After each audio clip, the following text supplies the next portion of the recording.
Shalom, bagaimana kabar kita, sehat? Puji nama Tuhan, kita mau mendengar firman Tuhan, kita buka hati kita, dan hari ini kita mau belajar satu topik yang enak dibahas tetapi terkadang agak sulit dilakukan, Bapak Ibu ya. Silakan dimunculkan, hari ini saya ingin mengajak kita belajar tentang persembahan. Sama-sama bilang persembahan. Ya, kita bicara persembahan hari ini ya. Mari kita buka dulu satu ayat firman Tuhan, Mazmur 96 ayat 8. Berilah kepada Tuhan kemuliaan namanya, bawalah persembahan dan masuklah ke pelatarannya. Hari ini saya ingin mengajak kita membahas satu yang menjadi bagian yang penting di dalam kekristenan. Bagian yang menjadi sesuatu yang tidak bisa dipisahkan dari kehidupan Kristen, dari ibadah. Bahkan ini menjadi sesuatu yang sangat penting di dalam perjanjian lama, bahkan juga di perjanjian baru. Saya ingin mengajak kita belajar dari salah seorang tokoh di Alkitab, bahkan Yesus langsung yang menyatakannya. Lukas pasal 21. Lukas pasal 21, ayat yang pertama sampai yang keempat saya akan bacakan untuk kita. Lukas pasal 21 ayat pertama sampai yang keempat, persembahan seorang janda miskin. Ketika Yesus mengangkat mukanya, ia melihat orang-orang kaya memasukkan persembahan mereka ke dalam peti persembahan. Ia melihat juga seorang janda miskin memasukkan 2 peser ke dalam peti itu. Lalu ia berkata, aku berkata kepadamu, sesungguhnya janda miskin ini memberi lebih banyak daripada semua orang itu. Sebab mereka semua memberi persembahannya dari kelimpahannya, tetapi janda ini memberi dari kekurangannya, bahkan ia memberi seluruh nafkahnya. Hari ini saya ingin mengajak kita untuk belajar tentang konsep persembahan. Saya tidak akan membahas besar kecilnya, tetapi maknanya, esensi dari persembahan itu sendiri. Bapak Ibu saya terkasih dalam nama Tuhan Yesus, persembahan itu sebenarnya pertama itu bicara tentang pengakuan bahwa Tuhanlah pemilik segala apa yang kita miliki. Jadi ketika kita memberikan persembahan, di dalamnya ada satu pengakuan bahwa setiap apa yang kita miliki itu punyanya Tuhan. Konsep pertamanya, makna dari persembahan itu adalah bicara tentang pengakuan. Satu deklarasi dari hidup kita bahwa setiap yang kita miliki itu adalah berkatnya Tuhan. Setiap gaji kita, setiap berkat yang kita terima itu berasal daripada Tuhan. Yang kedua, persembahan itu bicara tentang ucapan syukur. Yang kedua ini bicara tentang bagaimana kita ketika kita memberikan persembahan itu adalah ekspresi iman kita, kita bersyukur karena Tuhan sudah memberkati kita. Jadi beda dengan pemahaman gini, aku memberi supaya aku diberi, bukan. Konsepnya berbeda.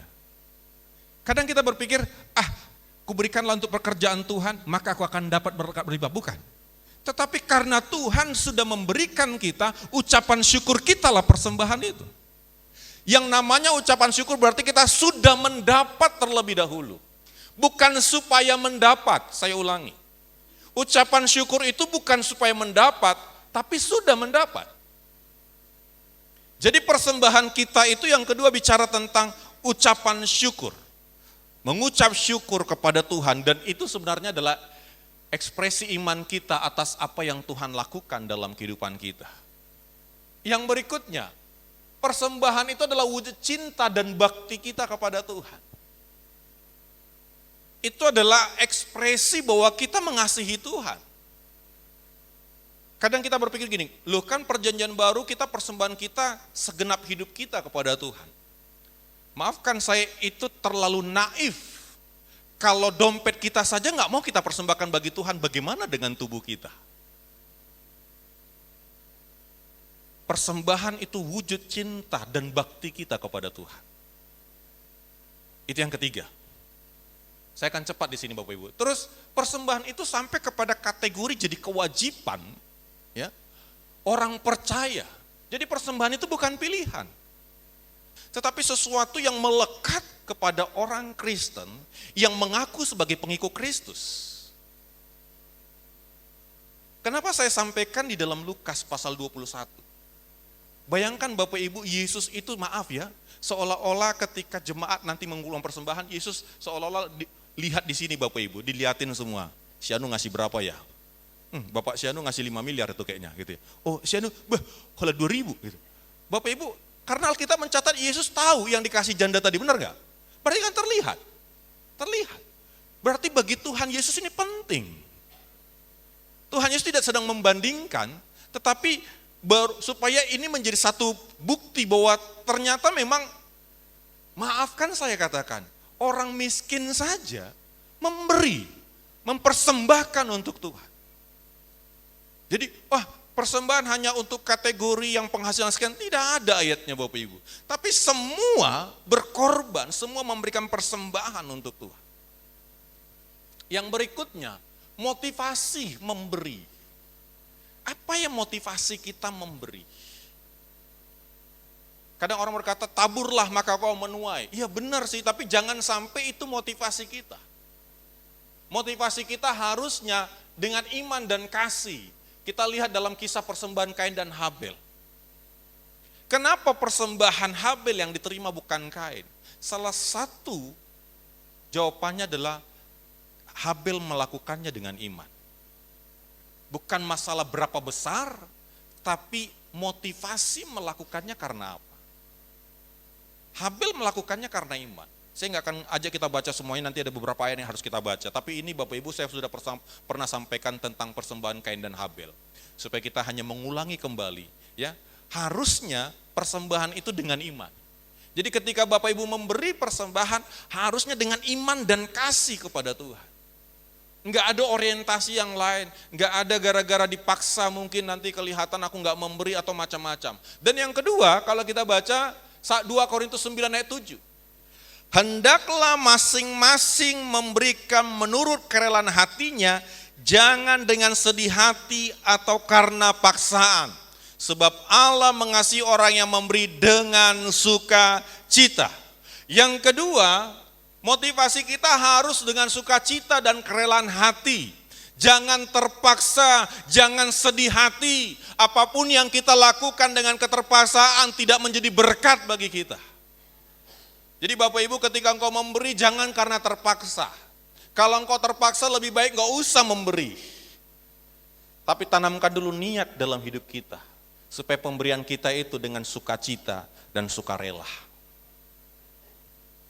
Ini motivasi. Yang berikutnya,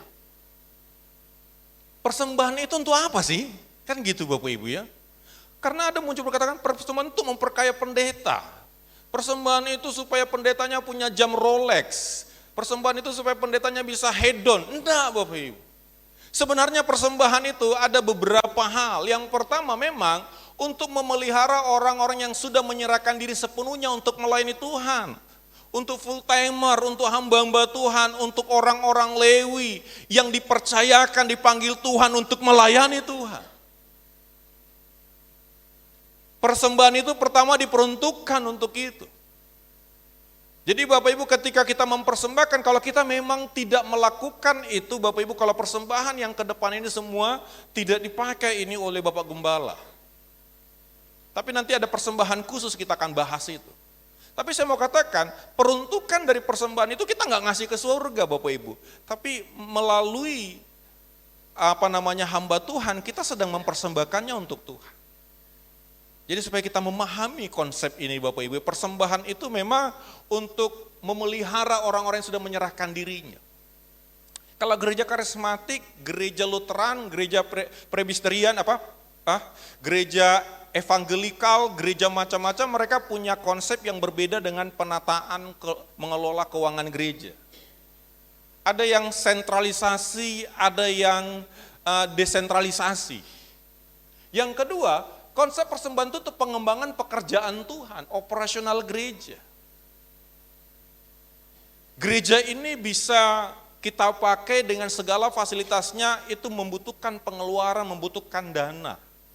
Untuk pengembangan dan juga di sana ada sosial, ada di sana nanti dana taktisnya ketika kita ada acara-acara. Itu untuk itu Bapak Ibu. Yang ketiga baru persembahan juga diberikan kepada orang-orang yang memang layak untuk dibantu. Yang berikutnya Bapak Ibu, sekarang kita bicara tentang jenis persembahannya.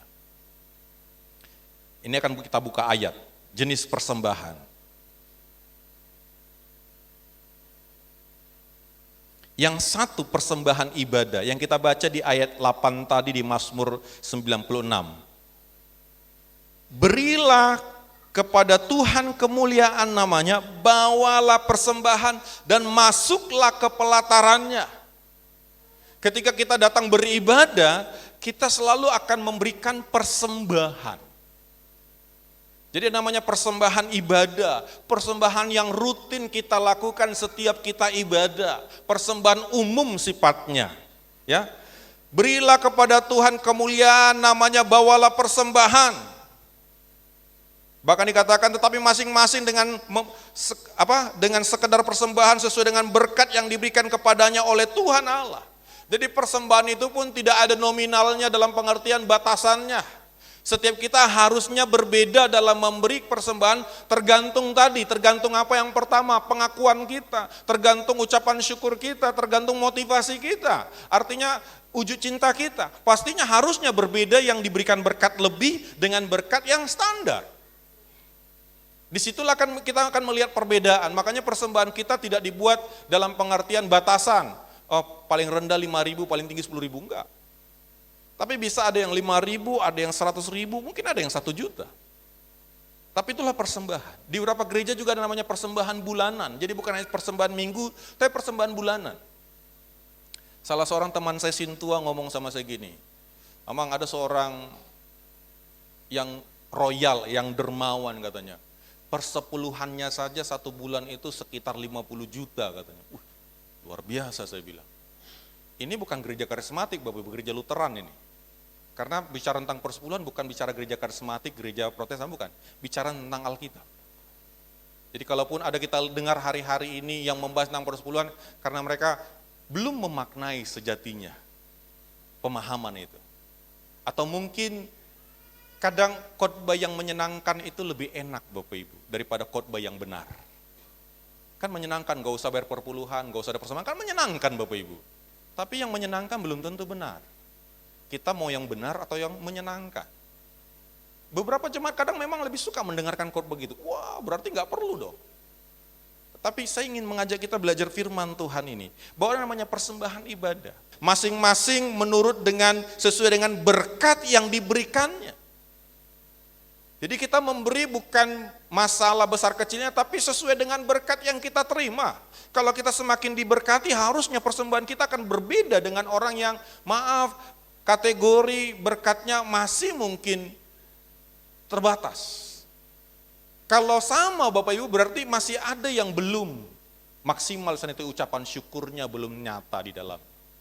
Karena akan berbeda kualitas berkat kita. Ya. Coba Bapak Ibu kalau orang dikasih 1.000 dengan dikasih 100.000, kalau ekspresinya sama, ada yang salah dengan orang itu, benar gak? Ya kan? Ada yang salah. Coba Bapak Ibu dikasih 1.000, terus dikasih 100.000, pasti berbeda, kalau dikasih 100.000 pasti lebih ceria. Ucapan syukur itu kan kayak gitu. Kalau sama berarti itu masih hanya kewajiban. Yang berikutnya Bapak Ibu ada namanya persembahan khusus. Ini persembahan khusus ini sesuatu yang sifatnya khusus dan diperuntukkan untuk hal-hal khusus. Di Alkitab ada beberapa hal, ada nazar, kita pernah buat janji iman, ya. Ada namanya ucapan syukur, mungkin kalau di bahasa Inggrisnya hamulateon Bapak Ibu ya, naik kelas anaknya ada ucapan syukur, tardidi anaknya ada ucapan syukur, pemberkatan nikah ada ucapan syukur, rumah baru ada ucapan syukur, rumah lama pun mungkin dia mengucap syukur, silakan gitu ya. Masuk kontrakan baru, usaha baru, itu namanya ucapan syukur, itu persembahan khusus. Itu khusus namanya. Ya, baru dapat HP baru, ada ucapan syukurnya misalnya gitu ya, macam-macam. Gaji pertama ada buah sulungnya namanya. Itu namanya persembahan khusus. Artinya spesial dia karena ada sesuatu hal, karena ada satu peristiwa, dan peruntukannya pun untuk peristiwa. Contoh kita akan mengadakan persembahan untuk pelapon kita. Itu namanya persembahan khusus. Bersyukur sudah ada langsung digerakkan dari luar negeri juga memberkati. Ya. Dan saya yakin bukan hanya dari luar negeri, dari dalam negeri pun ada, dan di dalam gereja ini pun semua akan digerakkan oleh Tuhan. Amin? Amin? Kok jadi kecil aminnya? Amin? Ikhlas kan bilang aminnya? Atau mulai, bicara tentang uang lagi nih Bapak Ibu. Bapak Ibu saudara terkasih nama Tuhan. Dan ini bukan masalah kaya miskin. Jadi maafkan saya yang ekonominya mungkin kita merasa belum stabil, tidak jadi alasan bagi kita untuk tidak berkorban untuk pekerjaan Tuhan. Karena ini bukan masalah berapa yang kita miliki, tapi seberapa kita punya niat, punya kerinduan untuk memberi. Itu persembahan khusus Bapak Ibu ya. Keluaran 35 ayat 21. Sesudah itu datanglah setiap orang yang terdorong jiwanya membawa persembahan khusus kepada Tuhan untuk pekerjaan melengkapi kemah pertemuan dan untuk segala ibadah dalamnya dan untuk pakaian kudus itu. Ini persembahan khusus. Makanya saya buat Bapak Ibu tidak spontanitas lagi namanya. Kalau spontanitas itu bukan persembahan. Tapi kita bicara tentang persembahan. Kalau spontanitas, ada dompetku, udah sekian. Itu namanya spontanitas. Tapi kalau persembahan tidak. Di dalamnya ada pengakuan, di dalamnya ada ucapan syukur, di dalamnya ada wujud cinta, di dalamnya ada satu kesadaran diri yang melekat dalam diri kita. Sehingga ketika membangun ini pun kita nggak bicara tentang spontanitas, dan saya nggak bicara tentang janji iman, tapi persembahan. Persembahan khusus yang kita lakukan untuk Tuhan. Datanglah orang yang terdorong. Ya, memang ini nggak bisa didorong-dorong. Dan ini nggak bisa pencitraan. Ingat Bapak Ibu kasus Ananias dan Safira? Ketika orang memberi untuk pekerjaan Tuhan, wah dia lihat, mantap nih, sensasi nih, terkenal nih, akhirnya dia pun lakukan yang sama, tapi motivasinya salah. Ingat Bapak Ibu, dia jual hartanya, ketika dijual, 1 miliar, gudang Nehulek tu gerejon. Padahal komitmen di awalnya, kita jual harta kita persembahkan untuk Tuhan. Tapi ketika tahu nominalnya, banyak kali nih, udahlah potong atas aja lah, udahlah sekian aja. Kan nggak tahu pendeta itu, kan nggak tahu. Itu tidak akan pernah salah ketika dari awal bukan itu motivasinya. Kalau memang dia ingin memberi silakan, tapi kan dari awal dia ingin menjual untuk memberikan semuanya. Tapi dalam perjalanan waktu dia berubah. Dia berpikir, terlalu banyak ini. Itu jadi masalahnya dan dia tipu Petrus. Benarkah ini semua yang kau jual? Iya Pak Pendeta, akhirnya mati Bapak Ibu. Karena motivasi dia salah. Motivasi dia keliru. Hanya ketika lagi booming, ketika semua lagi melakukan, kita jangan latah. Kita jangan ikut-ikutan. Amin Bapak Ibu. Memberi jangan ikut-ikutan. Memang harus terdorong jiwa kita. Memang harus terdorong untuk persembahan khusus, itu bicara tentang terdorong hati kita. Jadi jangan ikut-ikutan, malu kali kita nanti kita nggak ngasih, udahlah kita kasih aja lah. Jangan. Tidak ada tujuannya untuk mempermalukan yang tidak memberi dalam pekerjaan Tuhan, enggak. Kalau merasa Bapak Ibu belum, nggak usah. Daripada Bapak Ibu memberi tapi terpaksa hanya karena merasa nanti malu, nanti kami dijengkal, nanti kami dianggap pelit, nggak usah lakukan kalau belum terdorong hati kita untuk persembahan khusus ini. Makanya dikatakan, mereka memberi dengan yang terdorong jiwanya membawa persembahan khusus kepada Tuhan. Mereka bawa persembahan khusus kepada Tuhan. Itulah persembahan khusus.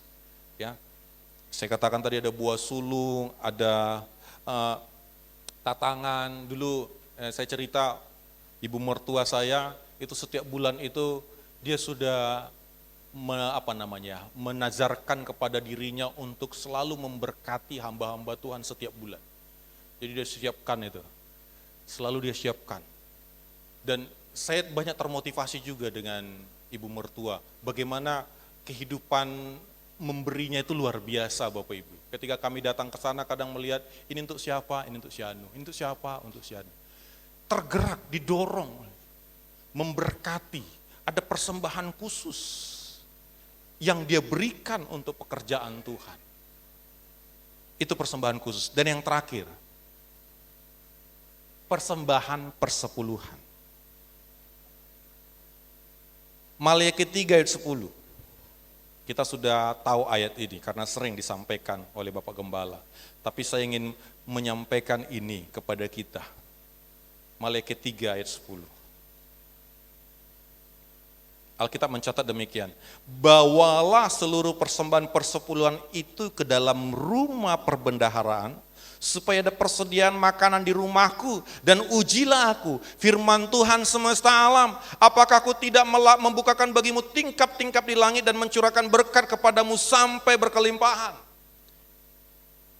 Di Imamat dikatakan, Imamat 27:30, demikian juga segala persembahan persepuluhan dari tanah, baik dari hasil benih di tanah maupun dari buah pohon-pohonan adalah milik Tuhan, dan itulah persembahan kudus bagi Tuhan. Bapak Ibu saudara terkasih dalam nama Tuhan Yesus, ada beberapa kata kunci dari firman Tuhan ini. Yang pertama itu dibawa ke rumah Tuhan.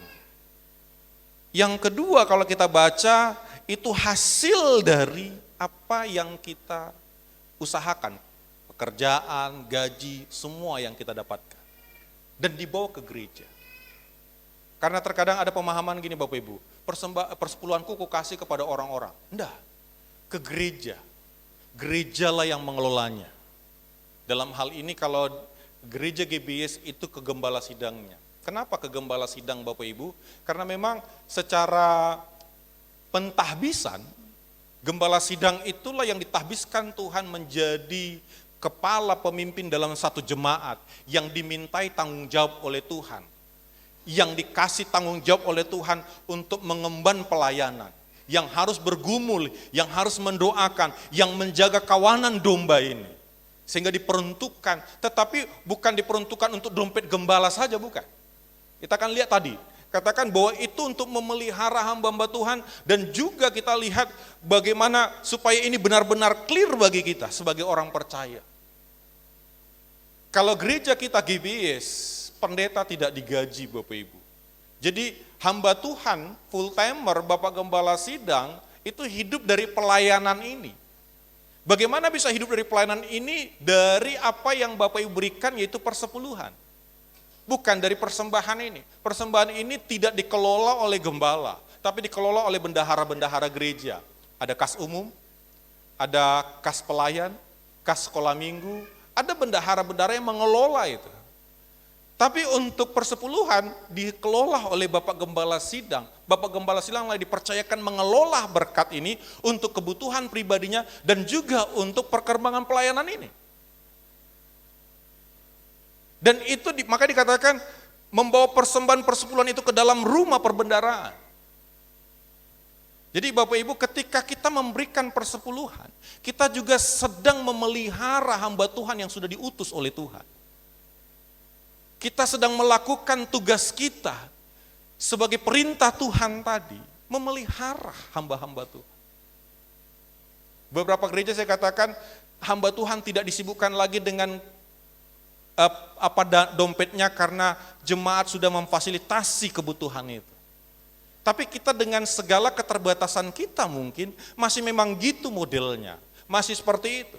Ya, bawalah persembahan persepuluhan itu ke dalam rumah perbendaharaan supaya ada persediaan makanan dalam rumah Tuhan. Saya tidak akan bicara yang lain Bapak Ibu tentang kalau enggak memberi seperti ini enggak. Tapi saya mau katakan tadi makna tadi. Kalau kita mengerti makna ini, saya meyakini nggak perlu dipaksa, nggak perlu ancaman, karena ini bicara tentang bagaimana persembahan.